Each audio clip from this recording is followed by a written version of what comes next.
तो बच्चों कैसे हैं आप सब। बहुत बहुत स्वागत है आपका आज की इस वीडियो में। आज का ये वीडियो क्लास 12th के बच्चों के लिए बहुत ज्यादा खास होने वाला है, क्योंकि आज की इस वीडियो में हम लोग देखने वाले हैं बच्चों क्लास 12th का जो आपका जियोग्राफी सब्जेक्ट है उसका जो आपका सेकंड वाला बुक है भारत, लोग और अर्थव्यवस्था। यहाँ पर उसका फ्रंट पेज भी आप देख सकते हैं। इसके मोस्ट इंपॉर्टेंट क्वेश्चंस आज की इस वीडियो में हम लोग देखने वाले हैं। कल जो आपका बोर्ड एग्जाम होने वाला है ना जियोग्राफी का, उसके अंदर आपको ये क्वेश्चंस बहुत ज्यादा मदद करेगा, क्योंकि इसके अंदर हम लोग वही क्वेश्चन डिस्कस करेंगे जो पिछले 10 साल का, अगर आप सीबीएसई का सैंपल पेपर कह रहा हूं, क्वेश्चन पेपर उठा करके देखेंगे तो हर बार रिपीट हो रखा है। बहुत बार ये क्वेश्चन जो है पेपर में आ रखे हैं, तो वही क्वेश्चंस हम लोग डिस्कस करने वाले हैं। इसी बात पे एक लाइक जरूर कर दीजिएगा। जितना ज्यादा आप वीडियो को लाइक करेंगे उतना ज्यादा हमारा मोटिवेशन बढ़ता है और वीडियोस को बनाने के लिए, ठीक है। क्योंकि ये क्वेश्चंस छांट करके निकालने में आपके लिए बहुत ज्यादा मेहनत लगा है, तो वीडियो को लाइक जरूर कर दीजिएगा इसी बात पे। और हाँ, अगर आप चैनल पर नए आ गए हैं और चैनल को सब्सक्राइब नहीं किया है तो लाल कलर का बटन दबा करके चैनल को जरूर सब्सक्राइब कर लीजिएगा।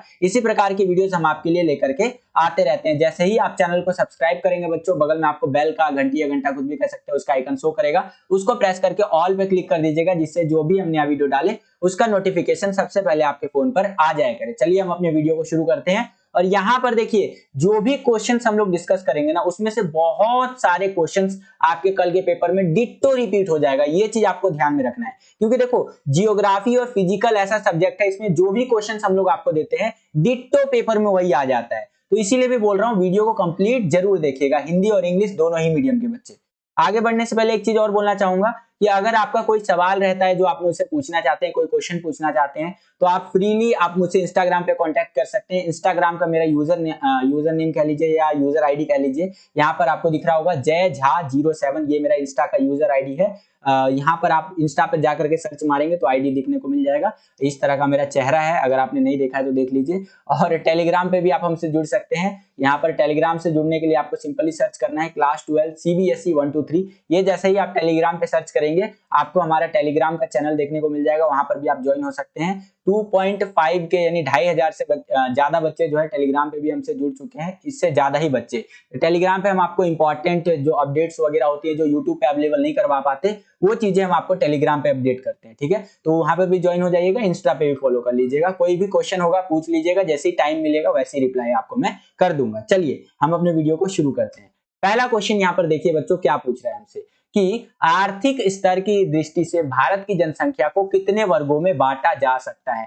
आर्थिक स्तर की दृष्टि से देखा जाए, इकोनॉमिकली अगर देखा जाए, तो इंडिया का जो यहाँ पर पॉपुलेशन है या जनसंख्या कह लीजिए है, उसको कितने वर्गों में, कितने कैटेगरी में बांटा जा सकता है। तो 3 कैटेगरी में भारत की जनसंख्या को हम लोग बांट सकते हैं। पहला आता है मुख्य श्रमिक, दूसरा आता है सीमांत श्रमिक और तीसरा आता है अश्रमिक। अब इन तीनों में अंतर क्या होता है वो थोड़ा सा समझ लीजिए। पहला होता है मुख्य श्रमिक। मुख्य श्रमिक क्या होता है? वह व्यक्ति जो एक वर्ष में कम से कम 183 दिन कार्य करता है, वह मुख्य श्रमिक कहलाता है। जैसे आपके घर में आपके पिताजी जो होंगे वो एक साल में, जैसे एक साल में 365 या 366 दिन होते हैं ना लीप ईयर में, तो इतने में से 183 दिन तो कम से कम काम करते ही होंगे। तो आपके जो पिताजी हैं वो मुख्य श्रमिक की कैटेगरी में आते होंगे। दूसरा होता है सीमांत श्रमिक। ये क्या होता है भैया? ये वह व्यक्ति होता है जो एक वर्ष में 183 दिन से कम काम करता है, ये सीमांत श्रमिक कहलाते हैं। ये गांव में जो लोग होते हैं ना, जहां पर कम काम मिलता है लोगों को, तो 183 डेज से कम काम करते हैं, इनको सीमांत श्रमिक कहते हैं। और तीसरा होता है हमारा अश्रमिक। जो बेरोजगार आदमी, नल्ला आदमी होता है, वो हमारा अश्रमिक होता है, जो काम ही नहीं करता है, ठीक है। तो आर्थिक स्तर की दृष्टि से भारत की जनसंख्या को हम लोग कितने वर्गों में बांट सकते हैं? 3 वर्गों में। पहला होता है आपका मुख्य श्रमिक, दूसरा होता है सीमांत श्रमिक और तीसरा होता है अश्रमिक, ठीक है। इस प्रकार से आपको आंसर लिखना है बच्चों। आई होप कि आपको समझ में आया होगा। सेम यही क्वेश्चन आपका इंग्लिश मीडियम में इस तरह से आएगा, ये आप अपनी स्क्रीन पर देख सकते हैं कि in the term of economic level the population of India can be divided into how many sections. तो पहला आता है आपका चीफ लेबर, दूसरा आता है आपका जो है 14 लेबर, तीसरा होता है जो व्यक्ति अनएम्प्लॉयड होता है, बेरोजगार होता है, ठीक है। तो इन 3 कैटेगरी में हम लोग इंडिया का जो पॉपुलेशन है इकोनॉमिकली उनको डिवाइड कर सकते हैं। आई होप कि आपको समझ में आया होगा। इंग्लिश मीडियम के बच्चे वीडियो को पॉज करके पूरा आंसर अपना रीड कर सकते हैं। अगला क्वेश्चन देखते हैं बच्चों, यहाँ पर हमसे क्या पूछ रहा है। दूसरा क्वेश्चन, ये भी काफी इंपॉर्टेंट है, कई बार पेपर में आ चुका है। क्वेश्चन क्या है कि भारत सरकार द्वारा राष्ट्रीय युवा नीति कब अपनाई गई तथा इसके उद्देश्य क्या थे। तो भारत सरकार ने जो राष्ट्रीय युवा नीति थी 2014 में अपनाई थी और इसके उद्देश्य कुछ इस प्रकार से हैं, जैसे कि युवाओं व किशोरों के चतुर्मुखी या चारों तरफ का विकास पर बल देना। जो यहाँ पर किशोर लोग होते हैं, टीनेजर्स होते हैं या यंग लोग होते हैं, उनका ओवरऑल डेवलपमेंट पे काम करने के लिए राष्ट्रीय युवा नीति यहाँ पर लाई गई थी। और क्या काम था भैया इसका, कि उनके गुणों का बेहतर मार्गदर्शन देना ताकि देश के रचनात्मक विकास में वे अपना योगदान दे सके। जो भी उनके पास क्वालिटीज है, जो भी उनके पास स्किल है, उसको एक रास्ता प्रोवाइड करना कि भाई आपके पास मान लीजिए साइंटिस्ट बनने की कला है तो आप साइंटिस्ट बन सकते हैं, एक जरिया देना उनको, ठीक है। तो ये एक काम था राष्ट्रीय युवा नीति का। तीसरा है उनमें देशभक्ति व उत्तरदायी नागरिकता के गुणों को बढ़ावा देना। मतलब जो युवा लोग हैं, जो टीनेजर्स है, उनके अंदर देशभक्ति को और एक अच्छे नागरिक के जो गुण होते हैं वो उन चीजों को बढ़ावा देना, ये काम था हमारा राष्ट्रीय युवा नीति 2014 में जो लागू हुआ था इसका, ठीक है। तो इस प्रकार से इस क्वेश्चन का आंसर आप लिख सकते हैं। सेम यही क्वेश्चन आपका इंग्लिश मीडियम में कुछ इस तरह से आएगा। यहाँ पर आप देख सकते हैं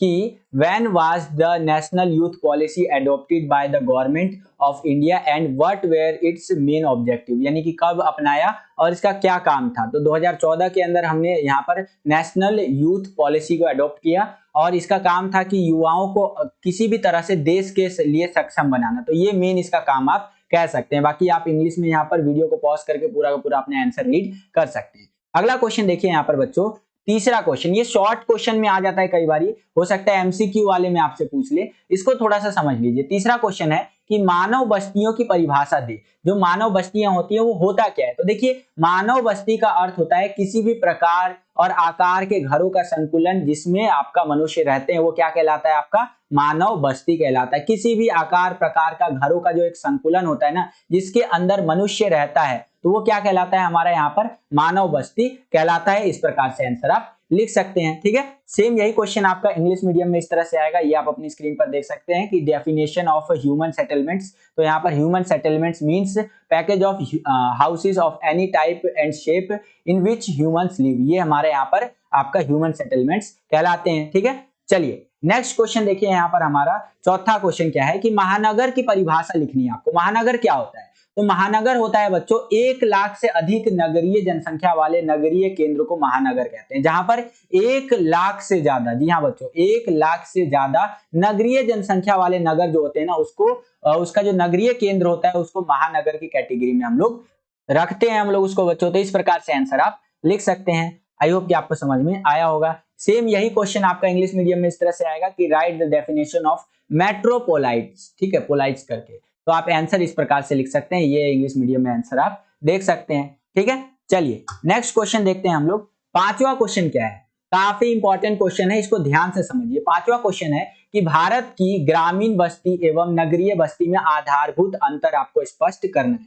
भारत की जो ग्रामीण बस्तियां हैं और नगरीय बस्तियां, उसमें क्या आधारभूत अंतर है, क्या बेसिक आपको डिफरेंस देखने को मिलता है। भारत के अगर आप गांव में जाएंगे तो वहां क्या अलग है, शहरों में क्या अलग है, ये सारी चीजें आपको इस क्वेश्चन के अंदर एक्सप्लेन करना है बच्चों। तो देखिए पहले हम लोग बात कर लेते हैं ग्रामीण बस्तियों की। भारत की ग्रामीण बस्तियां जो है वहां पर क्या आपको देखने को मिलता है। तो अगर बात कर रहे हैं हम लोग भारत के ग्रामीण बस्तियों की, यहाँ के लोग अपने जीवन यापन के लिए अधिकतर प्राथमिक क्रियाकलापों पर निर्भर रहते हैं, जैसे कृषि, पशुपालन आदि। यहाँ के जो लोग हैं ज्यादातर आप देखते होंगे गांव में लोग क्या करते हैं, खेती करते हैं, या फिर कोई मान लीजिए कि किसानी में ही पशुपालन कर रहा है, गाय भैंस पाल रहा है, ठीक है। तो यहाँ के जो लोग हैं ज्यादातर प्राथमिक क्रियाकलापों पर डिपेंड रहते हैं कि हाँ भाई खेती करूंगा या गाय भैंस पालूंगा, उससे जैसे गाय भैंस पाला उसका दूध बेच करके प्रॉफिट आता है, या फिर खेती करते हैं तो अनाज बेच करके प्रॉफिट आता है। तो यहाँ के जो लोग होते हैं ज्यादातर इन चीजों के ऊपर डिपेंड रहते हैं, बोले तो प्राथमिक क्रियाकलाप के ऊपर। उसके आगे और क्या देखने को मिलता है भैया कि ग्रामीण बस्तियों में उत्पादित सब्जी, फल, फूल, अनाज आदि जैसे उत्पाद नगरीय बस्तियों की आवश्यकता की पूर्ति करते हैं। गांव में जो फल वल उगाते हैं, जैसे कि मान लीजिए कोई सेब का आपको फल उगा लिया या कोई सा भी फल वगैरह उगा लिया, वो कहाँ की पूर्ति करते हैं, वो शहरों की पूर्ति करते हैं। शहर में तो कुछ उगता नहीं है, तो क्या होता है गांव में उगाते हैं और उसको ट्रांसपोर्ट कर देते हैं, बेच देते हैं, कहाँ के लिए, शहरों के लिए। तो गांव की जो बस्तियां होती है, कह लीजिए ग्रामीण जो बस्तियां होती है, वहां पर जो भी आपका फल सब्जी उगाया जाता है, अनाज उगाया जाता है, वो नगरीय बस्तियों की जो आवश्यकता होती है उसको क्या करते हैं, पूरा करते हैं। और क्या देखने को मिलता है ग्रामीण बस्तियों में, ग्रामीण लोग जो होते हैं एक स्थान छोड़कर दूसरे स्थान जाकर बसने के बारे में कम सोचते हैं, अंततः उनमें सामाजिक संबंध प्रगाढ़ होते हैं ग्रामीण बस्तियों के निवासियों में। कहने का मतलब यह है कि वहां के जो दो लोग होंगे मान लीजिए पड़ोसी, तो उनमें संबंध काफी गहरे रहते हैं, लेकिन शहरों में अगर दो लोग हैं तो उनमें ज्यादा अच्छे संबंध नहीं रहते। तो इसीलिए गांव के लोग ना अपने स्थान जहां वो रहते हैं उसको छोड़ करके जाने के बारे में कम सोचते हैं,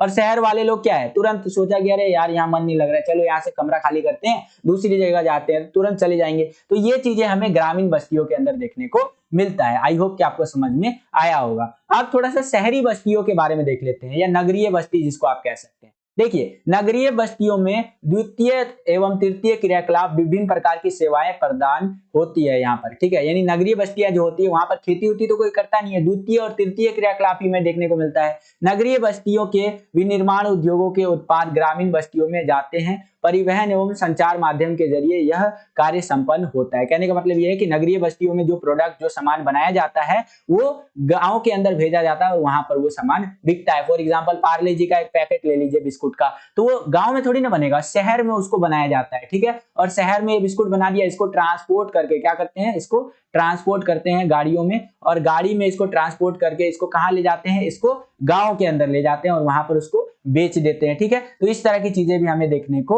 मिलता है बच्चों। और क्या होता है कि शहरों में क्षैतिज गतिशील अधिक पाई जाती है, अर्थात लोग एक जगह जाकर बस जाते हैं। यानी कि शहरों के अंदर देखेंगे तो लोग कई बार क्या होता है, एक ही जगह जाकर के बस जाते हैं और अपना पूरा जीवन जो होता है उसी जगह पर बिताते हैं। तो ये चीज भी हमें शहरों में देखने को मिलती है। उनमें सामाजिक संबंधों में औपचारिकता अधिक होती है। तो इस प्रकार से आप इस क्वेश्चन का आंसर बच्चों लिख सकते हैं। आई होप कि आपको समझ में आया होगा। सेम यही क्वेश्चन आपका इंग्लिश मीडियम में कुछ इस तरह से आएगा, ये आप अपनी स्क्रीन पर देख सकते हैं कि explain the basic difference in the rural settlement and urban settlement of India. तो आंसर आपको पहले इस तरह से लिखना है, रूरल का जो बस्ती कह लीजिए या रूरल सेटलमेंट है, ग्रामीण बस्ती है उनके बारे में। फिर उसके बाद आप शहरी बस्तियों के बारे में यहाँ पर लिख सकते हैं, बोले तो अर्बन सेटलमेंट्स के ऊपर। ये आप देख रहे हैं ना, ये है आपका अर्बन सेटलमेंट्स, ठीक है। इस प्रकार से आप अर्बन सेटलमेंट्स यानी कि शहरी बस्तियों या नगरीय बस्तियों के बारे में लिख सकते हैं, ठीक है। चलिए अगला क्वेश्चन देखते हैं हम लोग। अगला क्वेश्चन है हमारा यहाँ पर छठा क्वेश्चन। छठा क्वेश्चन क्या है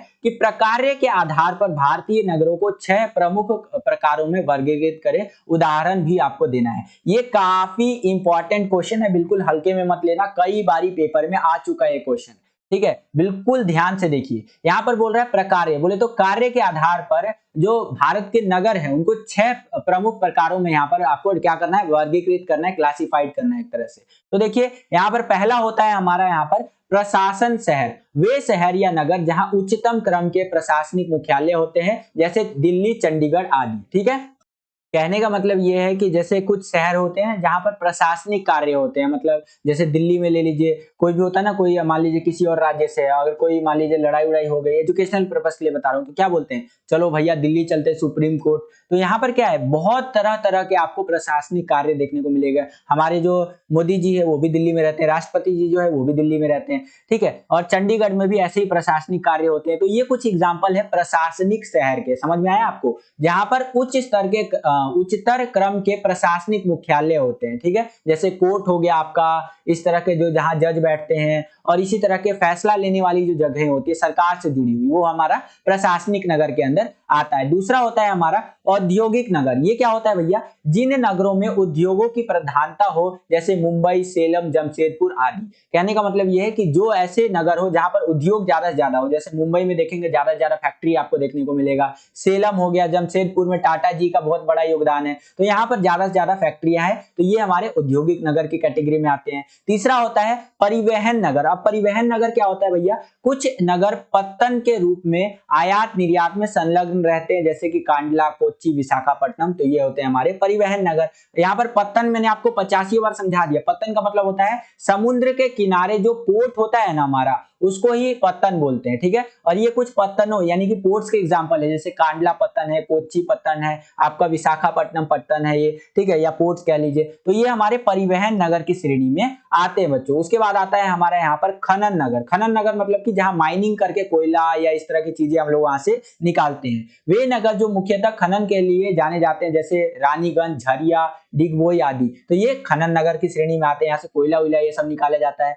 अगला है यहाँ पर हमारा गैरीसीन या फिर छावनी नगर, जिनमें जो है कि सेना की छावनियां होती है, जैसे अंबाला मेरठ, ये हमारा गैरीसीन नगर कह लीजिए या छावनी नगर कह लीजिए, यहाँ आर्मी रहती है पूरी की पूरी, ठीक है, आर्मी की पूरी बटालियन रहती है, तो ये हमारा गैरीसीन नगर की श्रेणी में भी आ सकता है और छावनी भी बोलते हैं इसको। और लास्ट में आता है हमारा यहाँ पर धार्मिक एवं सांस्कृतिक नगर, ऐसे नगर जो धार्मिक व सांस्कृतिक केंद्र के रूप में विख्यात होते हैं, जैसे वाराणसी, मथुरा, अजमेर, ये धार्मिक और सांस्कृतिक रूप से बहुत ज्यादा फेमस है। तो ये सब नगर किसकी श्रेणी में आ जाते हैं, यहाँ हमारा धार्मिक और सांस्कृतिक नगर की श्रेणी में। तो इस प्रकार से इस क्वेश्चन का आंसर आपको लिखना था, काफी इंपॉर्टेंट क्वेश्चन है, कई बारी पेपर में पूछ लेता है बच्चों। सेम यही क्वेश्चन इंग्लिश मीडियम में आपका आएगा, तो कुछ इस तरह से आएगा, यहाँ पर आप देख ही सकते हैं, और आंसर जो आपको देना है वो इस प्रकार से देना है। तो इस प्रकार से ये क्वेश्चन पूछेगा पेपर में और आंसर आपको इस प्रकार से देना है। वीडियो को पॉज करके पूरा का पूरा रीड कर सकते हैं। एडमिनिस्ट्रेशन सिटी हो गया आपका, इंडस्ट्रियल सिटी हो गया, ट्रांसपोर्ट नगर हो गया आपका, माइनिंग नगर हो गया,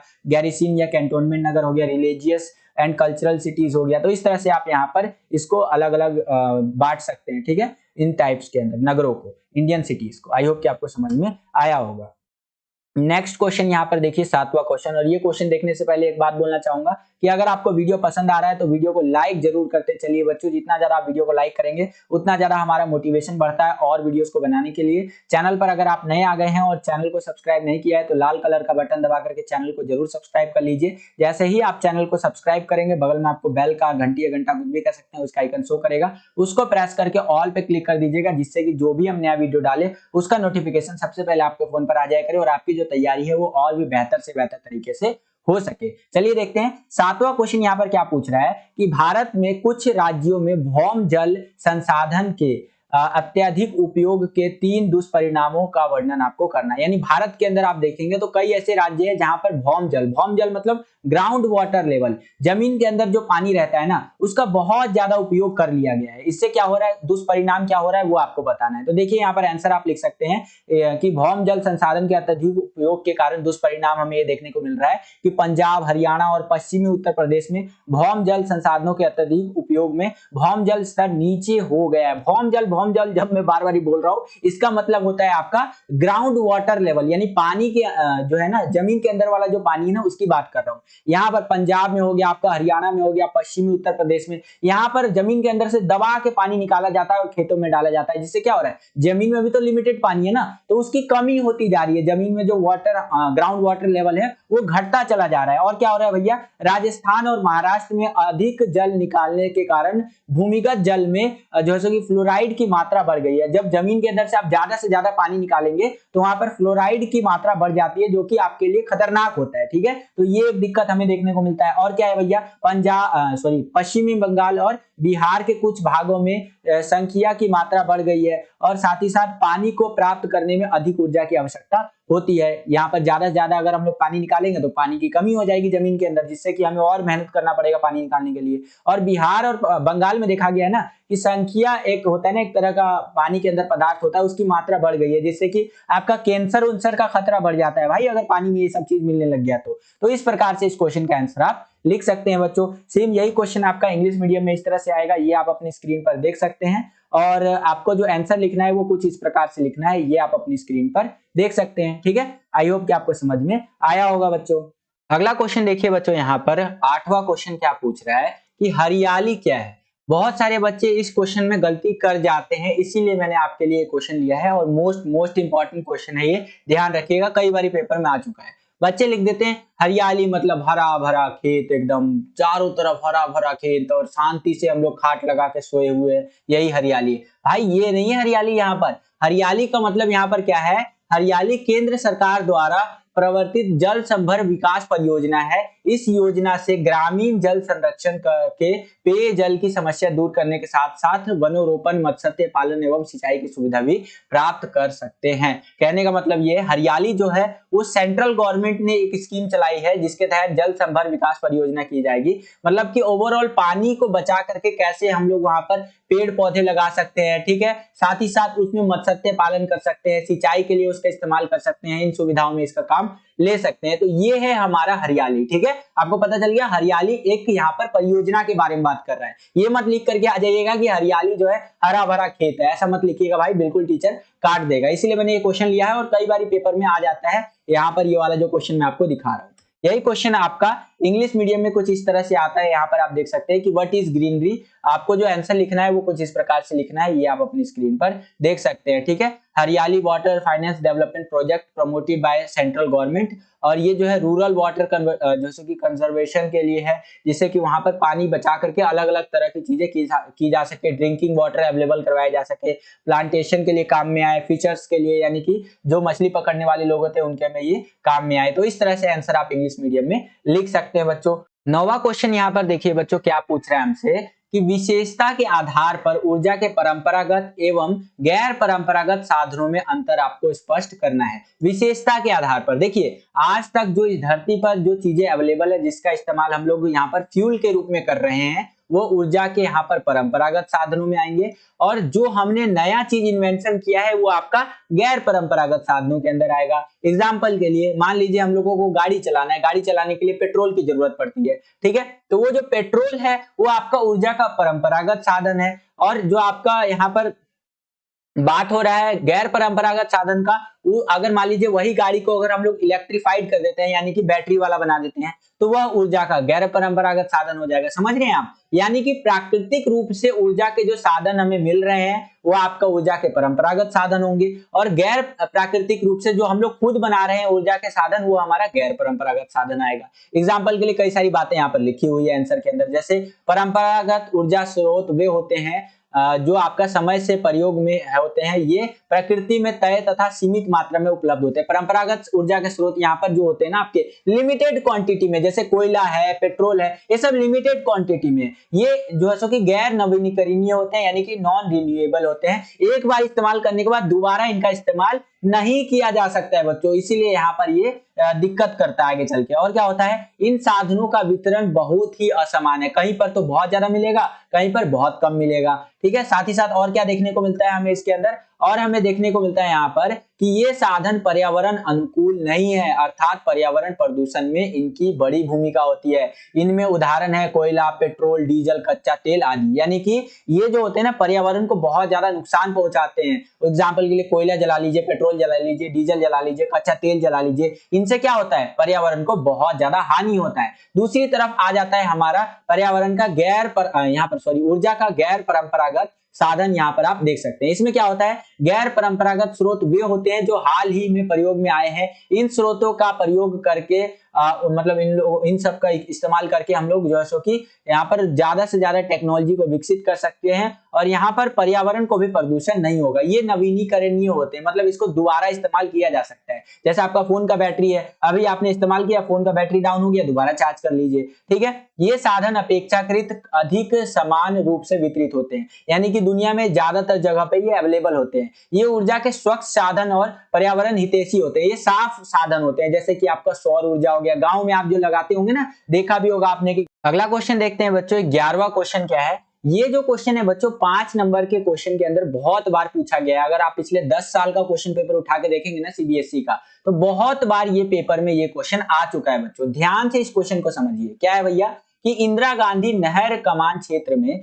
सतत पोषणीय विकास को बढ़ावा देने के लिए आवश्यक इन्हीं 5 उपायों का वर्णन आपको करना है। इंदिरा गांधी नहर कमान क्षेत्र जो है, यहाँ पर अगर हमें सतत पोषणीय विकास को बढ़ावा देना है तो हम लोग क्या क्या चीजें कर सकते हैं। तो पहली चीज हम लोग कर सकते हैं बच्चों, यहाँ पर जल प्रबंधन नीतियों का कठोरता से क्रियान्वयन करना, यानी कि पानी बचाने वाली जो नीतियां हैं उसको कठोरता से उसका पालन करना, उसको लागू करवाना। ठीक है, दूसरा क्या काम कर सकते हैं हम लोग, इंदिरा गांधी नहर कमान क्षेत्र में सतत पोषणीय विकास को बढ़ावा देने के लिए सामान्यतः जल सघन फसलों को नहीं बोना चाहिए। जो जल ज्यादा लेते हैं ना, ऐसे फसलों को नहीं बोना चाहिए। और क्या कर सकते हैं हम लोग, कमान क्षेत्र विकास कार्यक्रम जैसे नालों को पक्का करना, भूमि विकास तथा समतल और बाढ़ बंदी पद्धति प्रभावी रूप से कार्यान्वित की जाए, ताकि बहते जल की क्षति मार्ग में कमी हो सके। यानी कि ओवरऑल पानी को बचाने के लिए नालों वगैरह को पक्का करना, और ये सुनिश्चित करना कि पानी कहीं से बह तो नहीं रहा है। तो इस प्रकार से हम लोग यहाँ पर कह सकते हैं। और क्या कर सकते हैं भैया, यहाँ पर जलाक्रांत वृक्षों की रक्षण, मेखला का निर्माण और चारागाह विकास पारितंत्र विकास के लिए अति आवश्यक है। यहाँ पर और कुछ चीजें बता रखा है, जैसे कि निर्धन आर्थिक स्थिति वाले भूआबादियों की कृषि के पर्याप्त मात्रा में वित्तीय और संस्थागत सहायता उपलब्ध कराना। तो इस तरह से ये चीजें हम लोग करके जो इंदिरा गांधी नहर कमान क्षेत्र है वहां पर सतत पोषणीय विकास को बढ़ावा दे सकते हैं। आपको यहाँ पर देखिए कुछ चीजें आप रट लीजिए बेशक से, क्योंकि डिट्टो ये क्वेश्चन पेपर में आ जाता है। इसका आंसर आपको अगर इस तरह से लिखेंगे, आपको 5 में से 5 नंबर इजीली मिल जाएगा। ठीक है, तो बिल्कुल छाप लीजिए अपने दिमाग में। अगर आप स्क्रीनशॉट लेना चाहते हैं तो वो भी स्क्रीनशॉट लेके अपने मोबाइल में भी छाप सकते हैं, इसको छाप लीजिए। ठीक है, और यही क्वेश्चन आपका इंग्लिश मीडियम में इस तरह से आएगा, ये आप अपनी स्क्रीन पर देख सकते हैं कि describe any 5 measures needs to promote sustainable development in the Indira Gandhi canal जैसे कि कमेंट एरिया। तो इस तरह से आंसर आप लिख सकते हैं, ये आप अपनी स्क्रीन पर देख सकते हैं बच्चों। ठीक है, आई होप कि आपको समझ में आया होगा। वीडियो को पॉज करके पूरा का पूरा रीड आप कर सकते हैं इंग्लिश मीडियम के स्टूडेंट्स। नेक्स्ट क्वेश्चन देखते हैं बच्चों। यहाँ पर 12वां क्वेश्चन समझिए, 3 नंबर का क्वेश्चन कई बार पेपर में आ जाता है ये, कि भारत में उपग्रह संचार के किन्हीं 3 लाभों का आपको वर्णन करना है। भारत के अंदर उपग्रह संचार क्या होता है आपका? सैटेलाइट कम्युनिकेशन जिसको आप कहते हैं। तो इसके आपको 3 लाभों को बताना है। देखिए, जो सैटेलाइट लग गया है तो उससे भारत में क्या फायदा हो रहा है? उपग्रह संचार की एक विधा है और ये संचार के अन्य साधनों का नियमन करती है। उपग्रह के उपयोग से एक विस्तृत क्षेत्र का सतत शारीरिक दृश्य प्राप्त होने के कारण यह आर्थिक व सामरिक कारणों से महत्वपूर्ण होता है। सैटेलाइट अगर आपको मिल जाएगा तो सैटेलाइट के थ्रू आप क्या कर सकते हैं? इंटरनेट चला सकते हैं। ठीक है, इंटरनेट पे आप कम्युनिकेशन कर सकते हैं। साथ ही साथ मिलिट्री को भी ये बहुत ज्यादा फायदा करता है। सामरिक दृष्टि से देखा जाए तो मिलिट्री के लिए भी बहुत ज्यादा इंपॉर्टेंट है हमारा इंडिया का सैटेलाइट। और क्या काम करता है भैया? उपग्रह से प्राप्त चित्रों द्वारा मौसम का पूर्वानुमान लगाना, प्राकृतिक आपदाओं की निगरानी करना, इसके लिए भी उपयोग में इसको लिया जा सकता है। यानी कि सैटेलाइट से जो हमें इमेजेस मिलते हैं उससे हम लोग वेदर का पहले ही अनुमान लगा लेते हैं। अच्छा, कल बारिश होने वाला है, कल यहाँ पर बाढ़ आने वाला है। इस तरह की प्राकृतिक आपदाओं के बारे में पूर्व अनुमान लगा सकते हैं, हम लोग प्रिडिक्ट कर सकते हैं। तो यहाँ पर भी भारत में उपग्रह संचार बहुत ज्यादा फायदेमंद रहता है। सीमा क्षेत्र की चौकसी के लिए भी उपग्रह जो है बहुत ज्यादा महत्वपूर्ण रहता है। जैसे कि 1999 के अंदर यानी कि 1999 में हमारा कारगिल युद्ध हुआ था।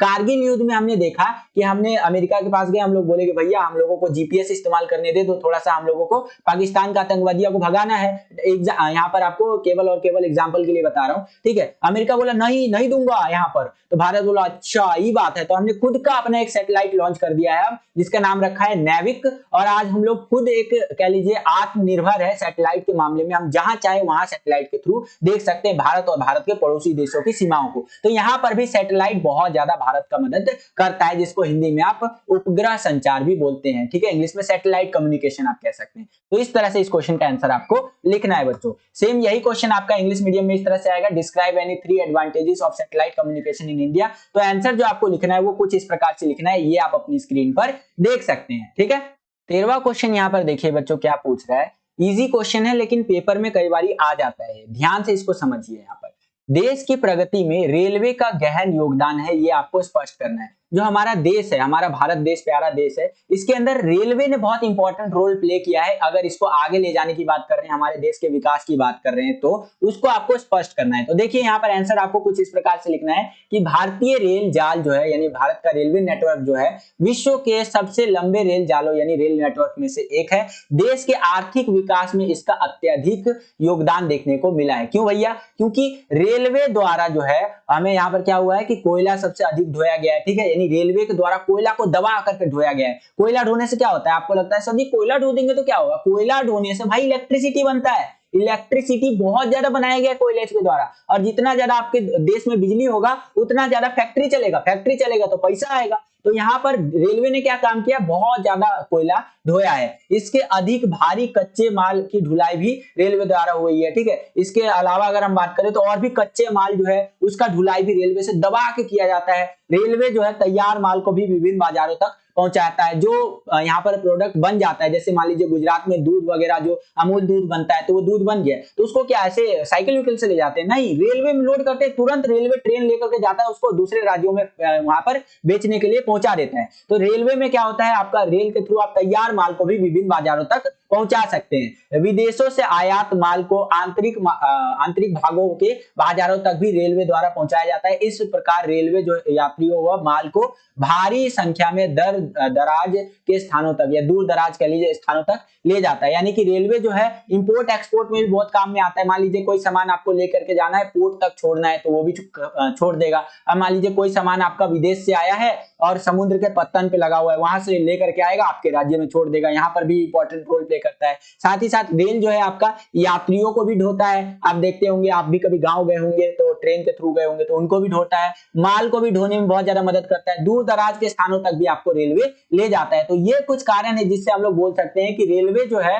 वो देश की प्रगति में मतलब रेलवे का अहम योगदान देखने को हमें मिला है। तो आई होप कि आपको ये क्वेश्चन समझ में आया होगा। यही क्वेश्चन आपका इंग्लिश मीडियम में कुछ इस तरह से आएगा, ये आप अपनी स्क्रीन पर देख सकते हैं कि railway have a deep contribution in the progress of the country, explain. तो आपको एक्सप्लेन कुछ इस प्रकार से करना है, ये आप अपनी स्क्रीन पर देख सकते हैं बच्चों।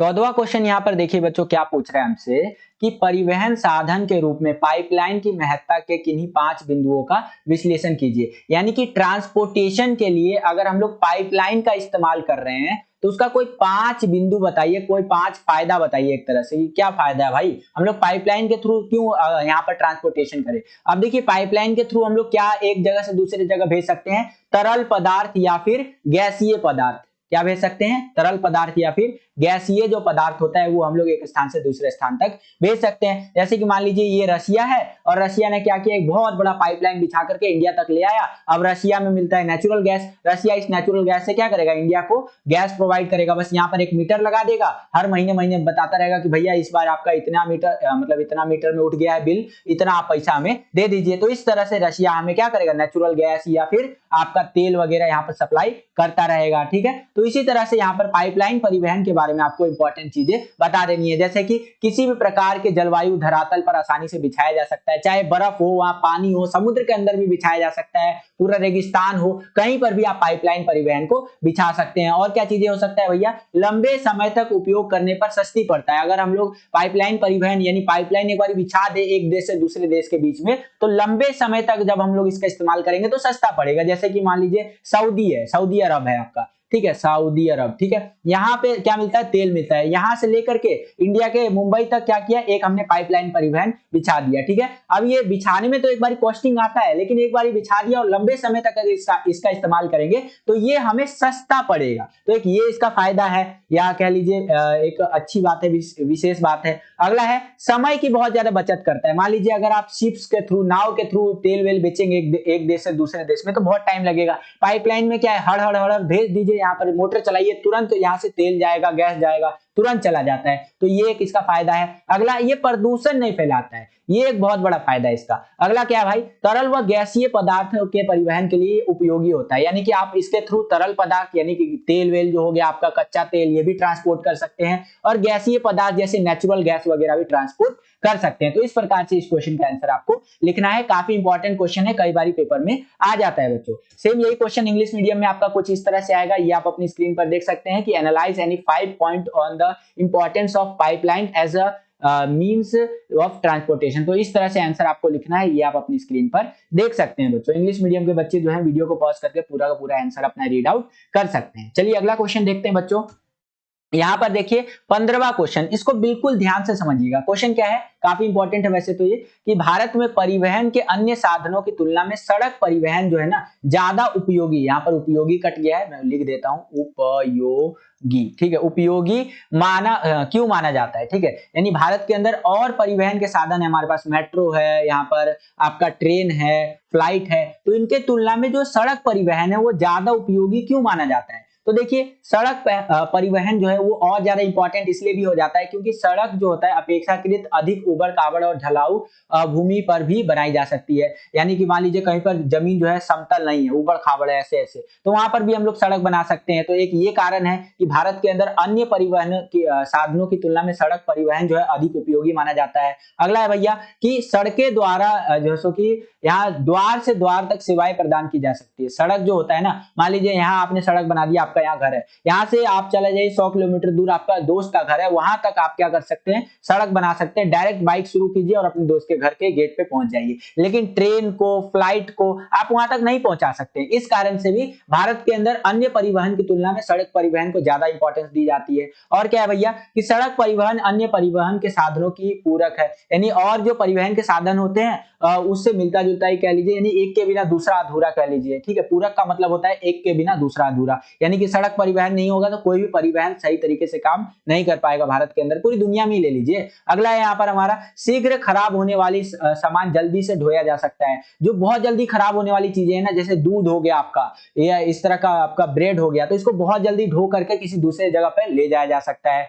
थोड़ी दूरी की मात्रा के लिए अपेक्षाकृत अधिक सुविधाजनक होता है। मान लीजिए आपको अपने घर से मेट्रो स्टेशन तक जाना है, या रेलवे स्टेशन तक जाना है, या बस स्टैंड तक जाना है, तो आपका सड़क परिवहन बहुत अच्छा होगा। वहां से आप घर से फ्लाइट थोड़ी नहीं लेंगे मेट्रो स्टेशन तक या रेलवे स्टेशन तक जाने के लिए, तो वहां पे आप सड़क परिवहन का इस्तेमाल करेंगे, कार से जाएंगे, बाइक से जाएंगे, टैक्सी से जाएंगे। तो यहाँ पर कौन सा काम आ रहा है, परिवहन का साधन, सड़क परिवहन आ रहा है। अगला है भैया कि सड़कों का निर्माण एवं रखरखाव अपेक्षाकृत आसान है तथा लागत इसमें कम आती है। तो ये कुछ कारण है जिस कारण से भारत के अंदर परिवहन के अन्य साधनों की तुलना में सड़क परिवहन ज्यादा उपयोगी माना जाता है। तो इस प्रकार से इसका आंसर आपको लिखना है। आई होप कि आपको समझ में आया होगा। सेम यही क्वेश्चन इंग्लिश मीडियम में इस तरह से आएगा, ये आप अपनी स्क्रीन पर देख सकते हैं कि why is road transport considered more useful than other means of transport in India. तो इस तरह से आंसर आप लिख सकते हैं, ये आप अपनी स्क्रीन पर देख भी सकते हैं बच्चों। ठीक है, आई होप कि आपको समझ में आया होगा। और वीडियो अगर पसंद आ रहा है तो वीडियो को लाइक भी करते चलिए। जितना ज्यादा आप वीडियो को लाइक करेंगे उतना ज्यादा हमारा मोटिवेशन बढ़ता है और वीडियोस को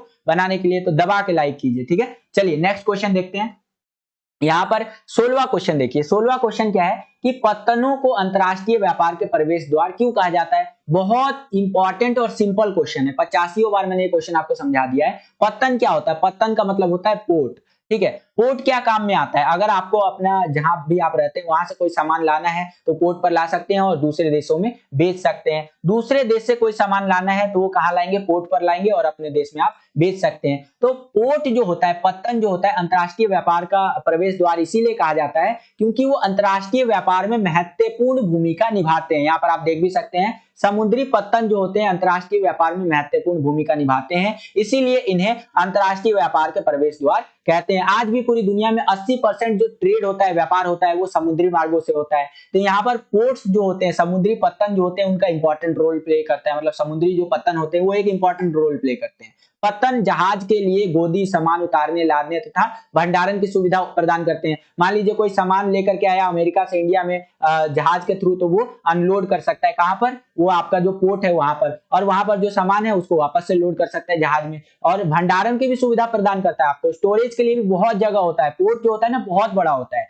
तो इसीलिए भी इसको अंतरराष्ट्रीय व्यापार का प्रवेश द्वार कहते हैं। और क्या होता है भैया, पत्तन अपने पृष्ठ प्रदेशों से वस्तुएं इकट्ठा करने का काम करते हैं, जहां से उन वस्तुओं को अन्य स्थानों पर भेजा जाता है। जो उसका लोकल एरिया है या फिर जो देश है हमारा, मान लीजिए भारत देश है, वहां से कोई सामान अगर हम लोगों को दूसरे देश में भेजना है तो वहां से वो सामान उठा करके लाइए, पोर्ट पर रख दीजिए। अब पोर्ट पे जैसे ही जहाज आएगा उसमें लोड करके दूसरे देश में लेकर के चला जाएगा। तो ये सारी सुविधाएं भी कौन प्रोवाइड करवाता है, पत्तन प्रोवाइड करवाता है। तो इस प्रकार से इस क्वेश्चन का आंसर आप लिख सकते हैं। काफी इंपॉर्टेंट क्वेश्चन है, 3 नंबर के क्वेश्चन में कई बार ये क्वेश्चन आ जाता है। सेम यही क्वेश्चन आपका इंग्लिश मीडियम में इस तरह से आएगा, ये आप अपनी स्क्रीन पर देख सकते हैं कि why are ports called gateways of international trade. तो आंसर जो आपको लिखना है वो कुछ इस प्रकार से लिखना है, ये आप अपनी स्क्रीन पर देख सकते हैं बच्चों। ठीक है, नेक्स्ट क्वेश्चन देखते हैं हम अपना 17वां क्वेश्चन।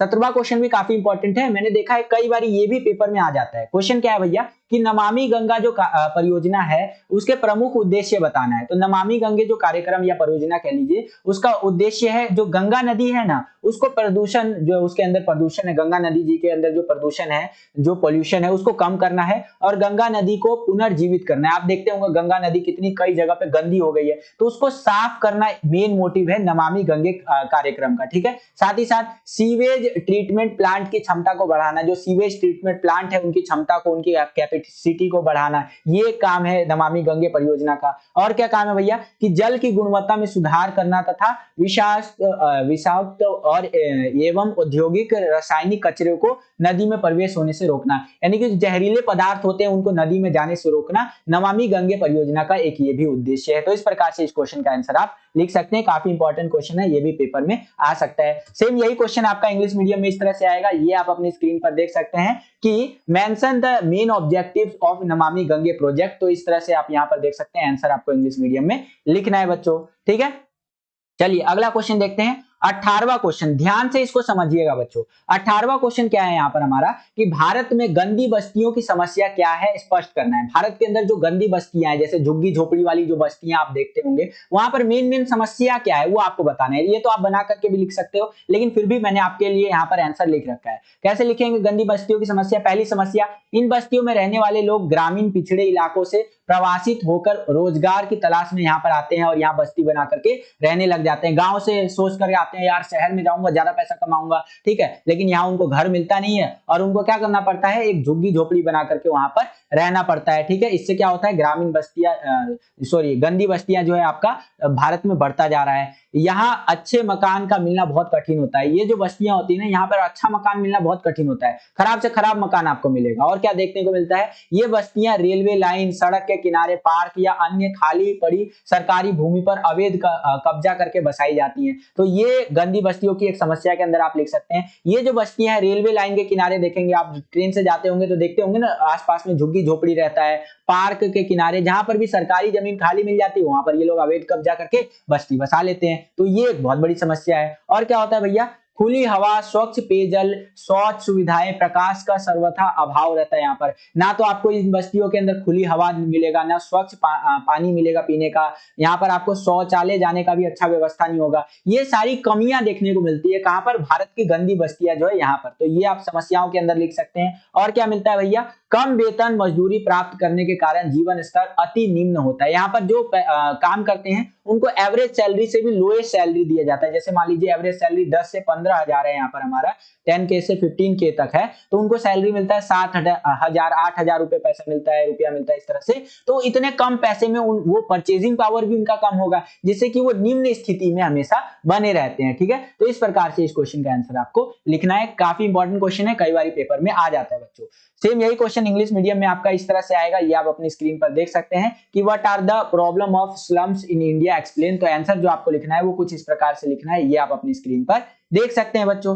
ठीक है, वीडियो को पॉज करके पूरा का पूरा रीड आउट भी कर सकते हैं। तो यही था बच्चों इंपॉर्टेंट क्वेश्चंस, जो आपका सेकंड वाला बुक था, आपका इंडिया वाला बुक, उसके अंदर से मुझे ये इंपॉर्टेंट क्वेश्चन लगे जो आपके पेपर में आ सकते हैं। आई होप कि आपको ये वीडियो पसंद आया होगा। अगर आपको ये वीडियो पसंद आया तो इस वीडियो को ज्यादा से ज्यादा लाइक कीजिए। जितना ज्यादा आप लाइक करते हैं उतना ज्यादा हमारा मोटिवेशन बढ़ता है और वीडियोस को बनाने के लिए। चैनल पर अगर आप नए आ गए हैं और चैनल को सब्सक्राइब नहीं किया है तो लाल कलर का बटन दबा करके चैनल को जरूर सब्सक्राइब कर लीजिए। इसी तरह की वीडियोस हम आपके लिए लेकर के आते रहते हैं। जैसे ही आप चैनल को सब्सक्राइब करेंगे, बगल में आपको बेल का घंटी या घंटा कुछ भी कह सकते हैं उसका आइकन शो करेगा, उसको प्रेस करके ऑल पे क्लिक कर लीजिएगा, जिससे कि जो भी हम नया वीडियो डाले उसका नोटिफिकेशन सबसे पहले आपके फोन पर आ जाया करे और आपकी जो तैयारी है वो और भी बेहतर से बेहतर तरीके से हो सके। आज के लिए इतना ही बच्चों, मिलता हूं आपसे अगली और एक्साइटिंग वीडियो में। तब तक के लिए खुश रहिए, खुश रखिए सभी को। जय हिंद, वंदे मातरम और ऑल द बेस्ट सभी को। अच्छे से पेपर करना। जय हिंद।